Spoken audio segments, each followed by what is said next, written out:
Bienvenidos a Comentarios Contables, un espacio del Colegio de Contadores Públicos de México.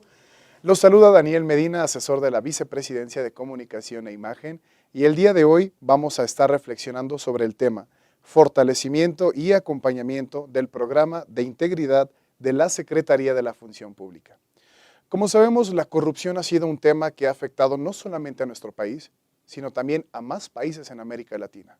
El día de hoy vamos a estar platicando sobre este programa de integridad a la función pública, en la cual discutiremos los elementos principales que integran a estas nuevas propuestas para nosotros trabajar en la confianza, tanto para promover una mejor inversión, como fortalecer los mercados económicos y sobre todo ganar la confianza nuevamente en el país, ¿no? El día de hoy nos acompaña el licenciado Carlos Hernández, coordinador de iniciativas de integridad y anticorrupción de la Oficina de las Naciones Unidas contra la Droga y el Delito. Y también nos acompaña el día de hoy el maestro Javier González Gómez, oficial nacional de Gobernabilidad Democrática del Programa de las Naciones Unidas para el Desarrollo en México. Sin duda, invitados de lujo que nos acompañarán en esta cápsula. Y pues bueno, para comenzar con la discusión del día de hoy, me gustaría plantear la primera pregunta que será dirigida al licenciado Carlos Hernández. Licenciado Carlos Hernández, desde su perspectiva, ¿cuáles son los principales avances que ha tenido México en el combate a la corrupción? Bueno, creo que México está en una etapa de mucho avance. Después de varias negociaciones, hoy el día de hoy tenemos un sistema nacional anticorrupción que yo diría que uno de sus principales hitos en este sentido es que ha sido impulsado por la sociedad civil y el sector privado. Ya no solo fue una reforma, una estructura diseñada desde el sector público, desde los propios legisladores, sino hubo una intervención de ideas, un intercambio de ideas entre sectores y se crea un sistema nacional anticorrupción que ya se está implementando y que entre sus principales características es incluir dentro de un cuerpo a la sociedad civil como parte de un sistema nacional anticorrupción en donde están también autoridades como es la Secretaría de la Función Pública, el Tribunal Fiscal, el Tribunal Administrativo, una Fiscalía Anticorrupción que deberá haber, la Auditoría Superior de la Federación, entre otras, y que esto al mismo tiempo deberá replicarse en 32 sistemas locales muy similares. En este entendido, una de las cosas que busca el Sistema Nacional Anticorrupción, y que aquí yo empezaría a hacer una comparación con la Convención de Naciones Unidas, es que básicamente busca que estas instituciones y la sociedad civil se coordinen. Y uno de los grandes principios establecidos en la convención es la coordinación entre autoridades. El tema de corrupción, el tema del combate a la corrupción, siempre en cualquier país es atendido por diferentes actores, el actor administrativo, el autor de la sociedad civil, el auditor, etcétera. Entonces lo que busca es sentar a todos en una mesa, coordinar, pero ahora con el mandato muy particular de que en esa mesa esté la sociedad civil a través de un comité de participación ciudadana, que hoy también en México ya está establecido y que tendrá un actor muy similar a nivel local. En este marco de ideas y un poco ya en la relación al programa de integridad de la Secretaría de la Función Pública, otro de los grandes componentes que tiene este Sistema Nacional Anticorrupción es que ya se empieza a hablar de la corresponsabilidad. Los actos de corrupción no son actos aislados del sector público como seguramente de manera arcaica lo veníamos enfrentando y considerando, sino es un acto en donde convergen dos actores, un actor público en muchas de las veces y muchas veces también un actor privado. Y en ese sentido hay una corresponsabilidad en la prevención.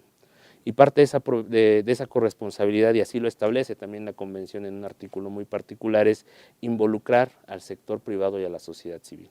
Esto es lo que representa este programa de integridad. En la Ley de Responsabilidades Administrativas se establecieron dos artículos en esta reforma muy particulares, que es el artículo 21 y 25, y en ambos artículos se establece que las empresas deben tener un programa de integridad empresarial.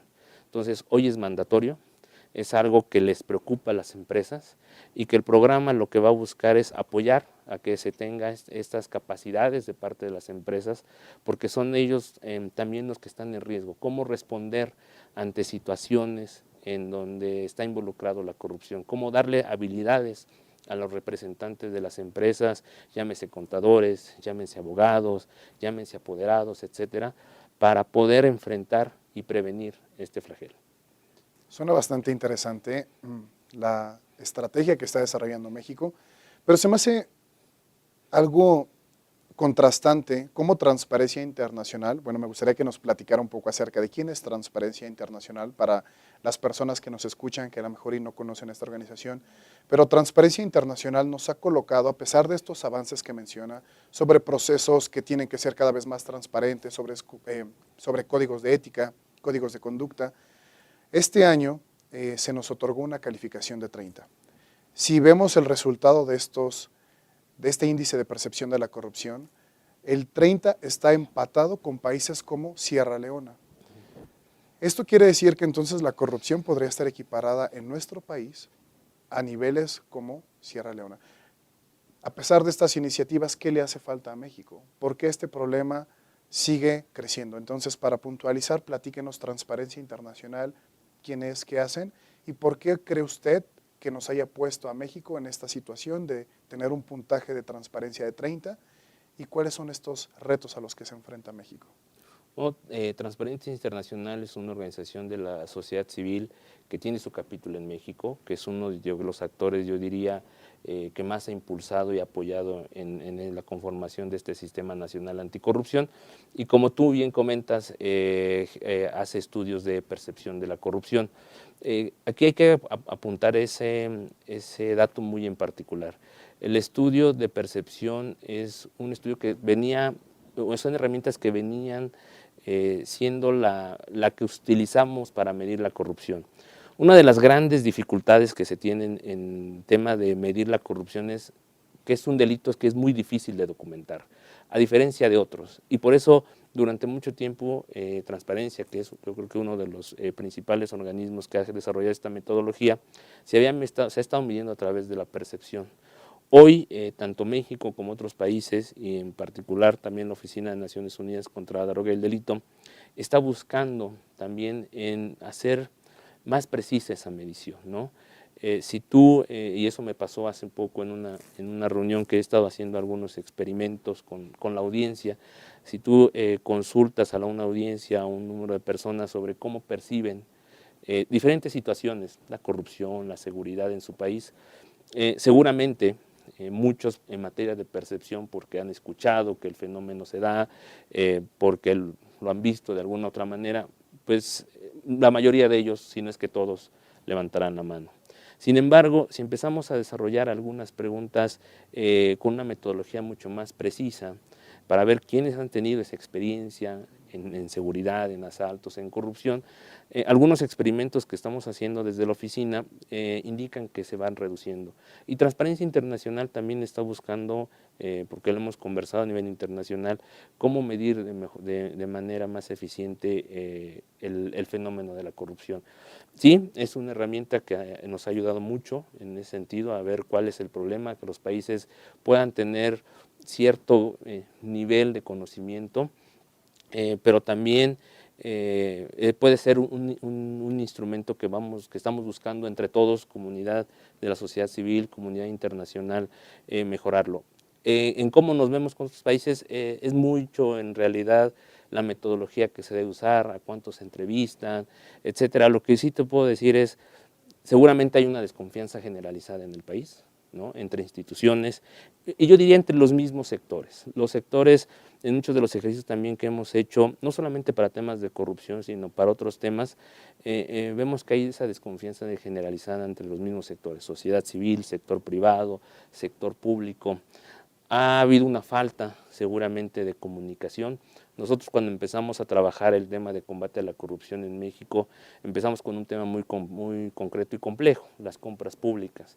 Y en ese momento, y te estoy hablando de los años 2011, 2012, uno de los primeros actividades que teníamos que hacer era sentarlos al sector privado y al sector público para que nos dijeran cuál era la problemática en temas de corrupción en la contratación, y no había comunicación. Hoy, por ejemplo, ese avance creo que cada vez más los vamos dejando. Hoy tienes un sector privado muy movilizado, Coparmex, con Camín, que les interesa el tema, que se comunican y que ha participado en la conformación de un sistema nacional anticorrupción. Creo que vamos avanzando y parte de este sistema de integridad empresarial, así como todo lo que conlleva la conformación del sistema nacional anticorrupción, es parte de la recuperación de la confianza que tenemos que tener entre todos, ¿no? La sociedad hacia el sector privado hacia las instituciones públicas, e interconectar esa comunicación que buscamos para unas sociedades más justas y con mejor desarrollo, como decía mi colega. Definitivamente mucho trabajo que hacer. Creo que como sociedad recobrar esta confianza va a tardar tiempo, pero bueno, no es un problema que solamente se viva en México. El problema de la corrupción parece que se repite o está creciendo cada vez más en países africanos, pero no nos vayamos tan lejos. Aquí en Latinoamérica vemos que también es un problema que está afectando muchísimo a la sociedad. La siguiente pregunta me gustaría dirigirla a usted, maestro Javier, que habla sobre la corrupción en Latinoamérica. Platíqueme cómo afecta esta corrupción a Latinoamérica, qué retos tenemos como región y qué podemos hacer al respecto. Claro, Daniel. Déjame brevemente, únicamente complementar el tema del programa de integridad, porque me parece que, como bien comentaba Carlos, derivado de las reformas legales del Sistema Nacional Anticorrupción, las empresas hoy son corresponsables de los temas de integridad, pero en México y en otros países de América Latina, por ejemplo, siempre hay una distancia entre lo que dice la norma y lo que realmente se puede implementar en la realidad. Normalmente esos son procesos de maduración, de consolidación institucional que toman tiempo y por lo tanto la Oficina de Contraloría del Delito y el Programa de Naciones Unidas para el Desarrollo hemos unido fuerzas, nos hemos integrado para dotar también en un proyecto interagencial coordinado con coherencia al interior de las Naciones Unidas para poder apoyar a la Secretaría de la Función Pública en el despliegue de estos programas de integridad y en el trabajo directo con empresas y con organismos empresariales. Nuestra misión es que estas empresas, estas unidades económicas puedan tener herramientas muy concretas para poder verdaderamente cumplir con lo que dice la ley. Pero no solamente cumplir, sino que ellos mismos puedan internalizar estas herramientas y puedan, digamos, introducirlas en sus ciclos de negocio y que puedan encontrar que la transparencia es un buen negocio también. No es únicamente una obligación, sino que es una forma de actuar que puede potenciar incluso la rentabilidad de las propias empresas. Entonces, de ahí la importancia de esta vinculación y del apoyo que estamos dando de manera coordinada a las instituciones del gobierno, en particular a la función pública. Y para referirme a América Latina, bueno, en efecto, me parece que hay una característica común en los países que es el tema de las profundas desigualdades sociales y económicas que nos afectan. América Latina es la región más desigual del mundo, en términos, si lo medimos por el indicador más conocido, que es el índice de Gini. Y hay que decir que lo que tú comentabas de estos datos que la propia Transparencia Internacional ha publicado recientemente hablan de que 90 millones de personas en América Latina han pagado algún soborno, algún pago extraoficial para poder acceder a algún servicio, por ejemplo, educativo o de salud. Y esto es muy delicado porque la corrupción afecta más a quienes menos tienen, a las poblaciones más vulnerables, a quienes menos ganan, porque necesitan destinar un porcentaje mayor de su ingreso para tener acceso a los servicios que deberían ser gratuitos porque son prestados por el propio Estado. Entonces, el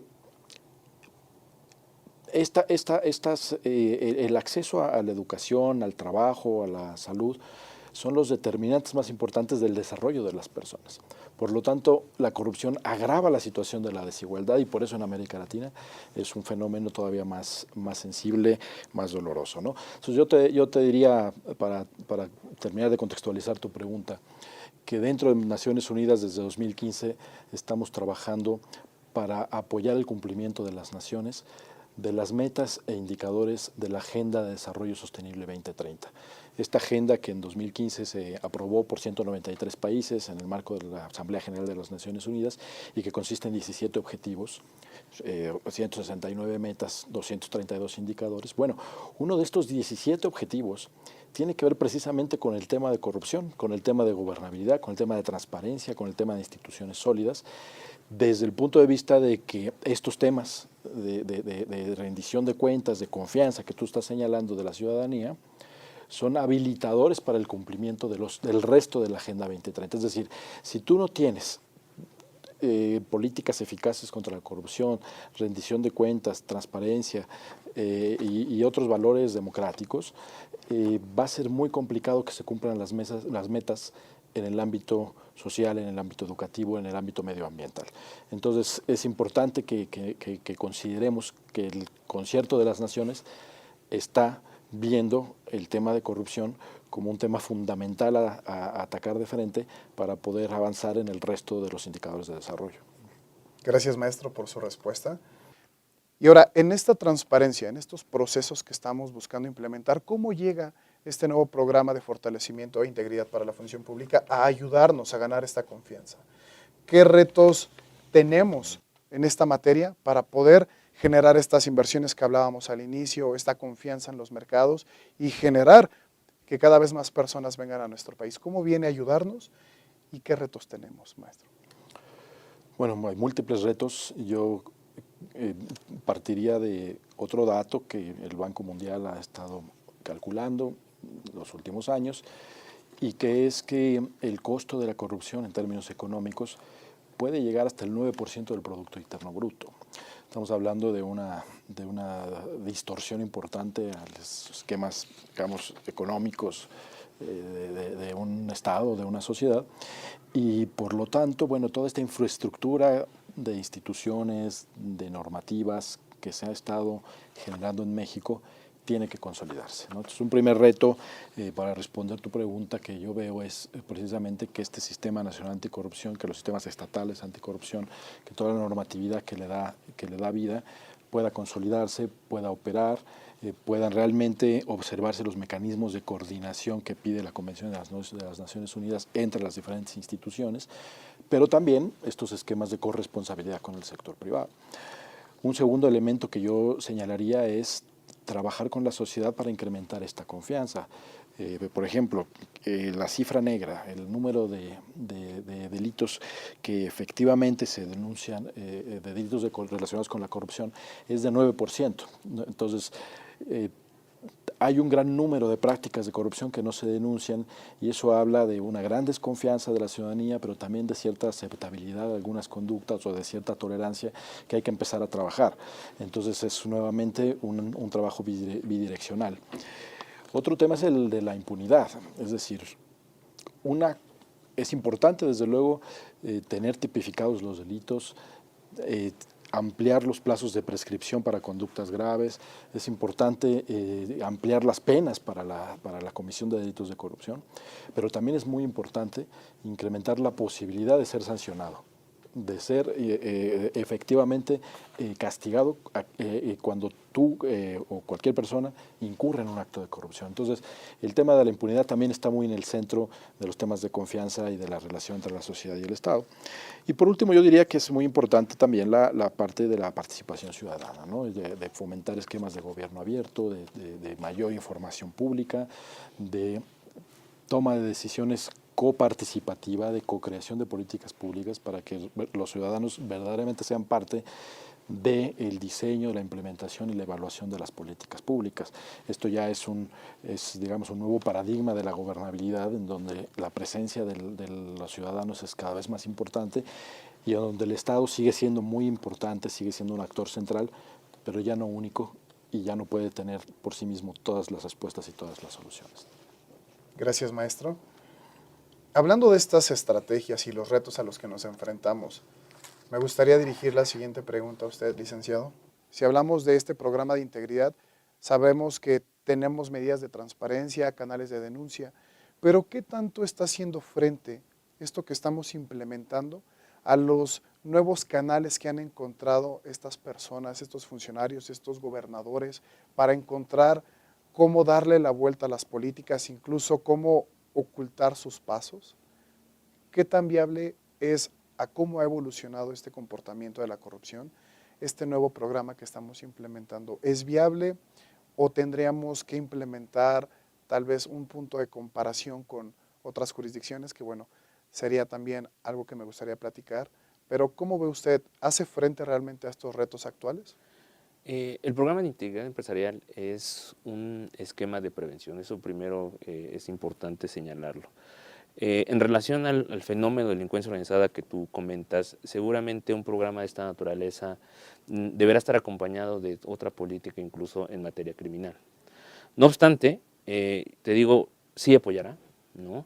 Hay elementos muy importantes en la propia norma que hoy tiene el Sistema Nacional Anticorrupción y voy a detallarlo de manera sucinta. Uno es, y también, si me permiten, involucrándolo, relacionando con el programa que estamos llevando de la mano el PNUD y UNODC aquí en México. Uno de los grandes aspectos que dice la ley es, y en general el programa es tener, por ejemplo, un código de conducta. ¿Cómo le damos a los empresarios, a los funcionarios o miembros de una empresa esas habilidades para poder reaccionar ante situaciones como los que me ejemplificas, ¿no?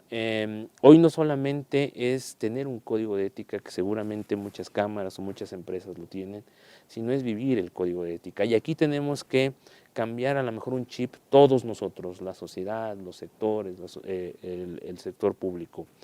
Nos estamos encontrando, a medida que vamos conociendo casos o más bien visitando estados, etcétera, que hay una falsa apreciación, déjame llamarlo de esa manera, a lo mejor del sector privado. Cuando ellos piensan que un miembro de su empresa participa en un acto de corrupción, piensan que ellos son, o el particular, en este caso, por ejemplo, déjame ejemplificarlo contigo, no porque quiera señalar algo en particular, pero Daniel, ¿no? Daniel, que forma parte de una empresa, Daniel Asociados SADCB. Si hay un acto de corrupción, las empresas entienden que es Daniel. Y tenemos que cambiar ese chip, ¿no? ¿Por qué? Porque ahora con tu programa de integridad y una herramienta que es tu código de conducta, tú como empresa deberás demostrar que hiciste todo lo posible, que tienes las herramientas, que las operaste, para que Daniel, que es miembro de tu organización empresarial, no tuvo la oportunidad de generar ese acto de corrupción. Si está nada más escrito un código de ética, por ejemplo, y no lo operaste, ese es entender que no estamos operando las herramientas que se están creando.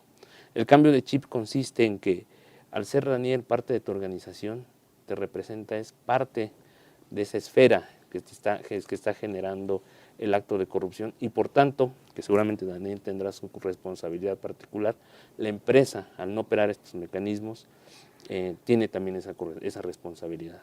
En el marco del proyecto, por ejemplo, que estamos implementando de manera conjunta, vamos a apoyar a desarrollar un código de ética modelo para pequeñas y medianas empresas, que son a lo mejor los más vulnerables.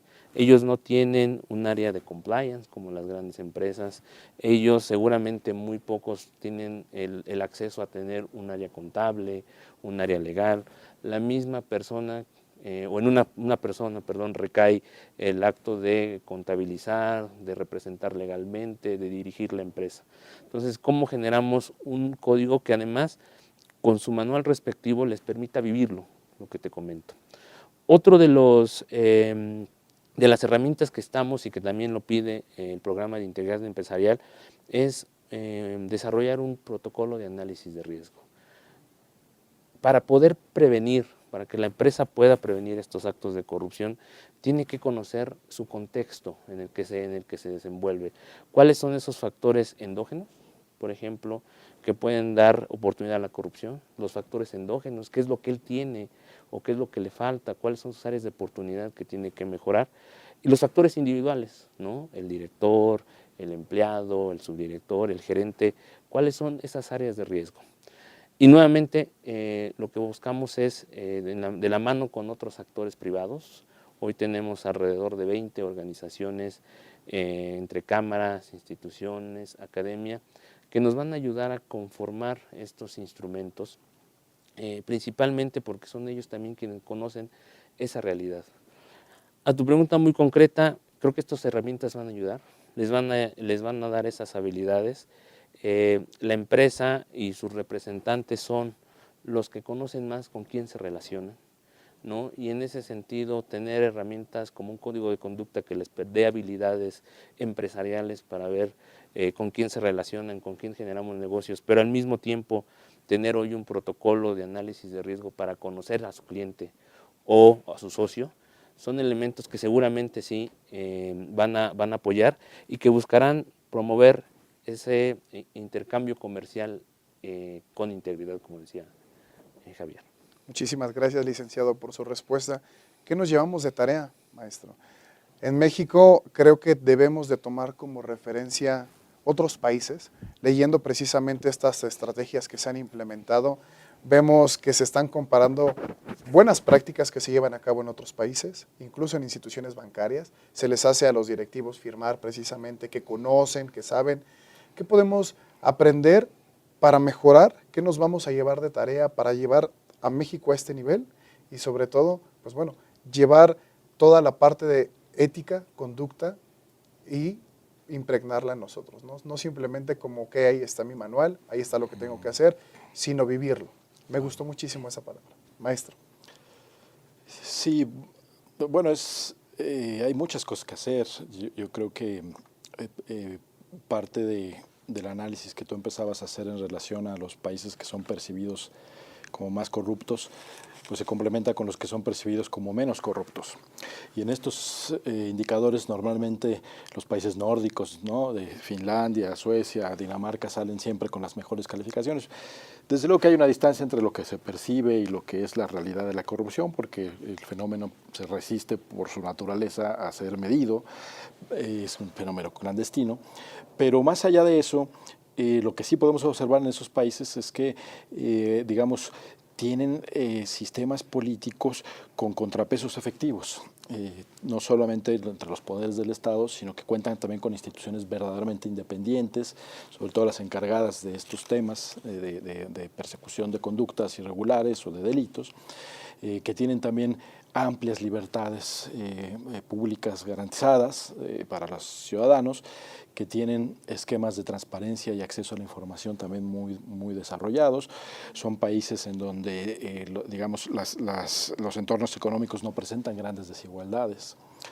Son países en donde las prácticas de gobernanza son más intensas. Entonces, de manera general, creo que podemos empezar a orientar cuáles son estas lecciones aprendidas en estos países que son percibidos como menos corruptos. Y de manera más puntual, pues también tenemos que seguir avanzando en reducir los riesgos y los incentivos para la corrupción. Es decir, todos estos programas que son preventivos, que se dedican a fortalecer, digamos, los sistemas de control interno institucional, que incorporan mayor transparencia, que incorporan mayor tecnología, que incorporan mayor participación. Es precisamente hacia donde tenemos que seguir avanzando para ir acotando los riesgos de la corrupción. Va a ser muy difícil eliminarla por completo, pero sí vamos a poder incrementar la posibilidad de detectarla y de sancionarla efectivamente. Entonces yo creo que construyendo esos mecanismos, esas instituciones, pero apoyando también a los actores sociales y empresariales para que desarrollen su propia cultura de integridad, pues vamos a estar atacando las dos pinzas para poder abatir o por lo menos combatir frontalmente el fenómeno de la corrupción. Muchas gracias, maestro. Y licenciado, ¿qué nos llevamos de tarea desde su perspectiva?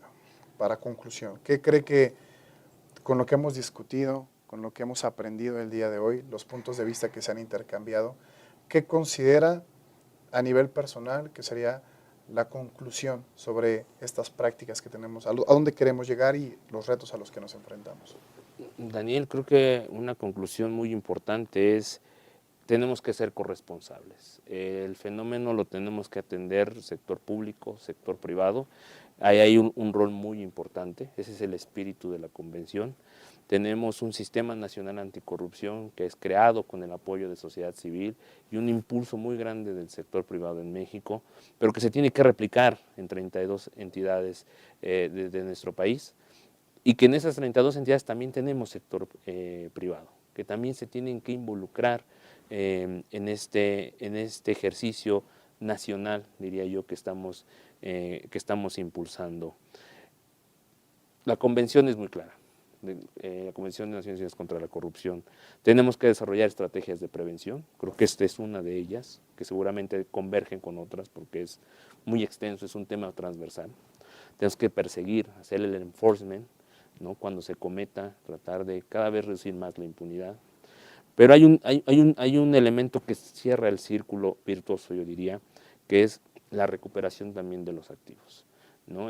Cómo si lo prevenimos, si lo detectamos e incluso sancionamos penalmente y administrativamente a la persona, logramos hacer que lo que ha sido destinado para otros fines del erario público pueda regresar para los fines para los que fue creado. Involucramiento muy importante del sector, creo que es el compromiso del sector privado, es el compromiso que debemos llevarnos el día de hoy. Muchísimas gracias, licenciado. Maestro, sus conclusiones. Bueno, invitar y agradecer nuevamente a todos los sectores de la sociedad. Los contadores son muy importantes en todo este esquema, en todo este trabajo. Creo que iniciaste muy bien focalizando que el tema de la profunda desconfianza que tenemos, y que no es un tema únicamente de México, sino de otros países, entre la ciudadanía y sus autoridades, pues es un tema que va erosionando la institucionalidad democrática. Entonces, darle nuevamente a la ciudadanía certeza de que las conductas inapropiadas serán sancionadas, de que se recuperará lo que fue desviado, y de que verdaderamente el ciudadano puede presentar una denuncia y que ésta será escuchada y profesional y objetivamente analizada, pues es muy importante para poder ir cerrando estas brechas y que podamos entonces tener sistemas político-democráticos más saludables. Entonces yo creo que es muy importante seguir avanzando en el tema de la reconstrucción de la confianza en todos los ámbitos de la vida nacional. Muchísimas gracias, maestro. Muy bien, muchísimas gracias por su valiosa participación. Los invitamos que nos sigan en nuestras redes sociales, que sigan las cápsulas de comentarios contables en nuestro sitio oficial www.ccpm.org.mx, en nuestros canales de Facebook, LinkedIn, Twitter, YouTube. Mi nombre, Daniel Medina. Gracias a todos por su participación y nos vemos en nuestra próxima emisión. Muchas gracias.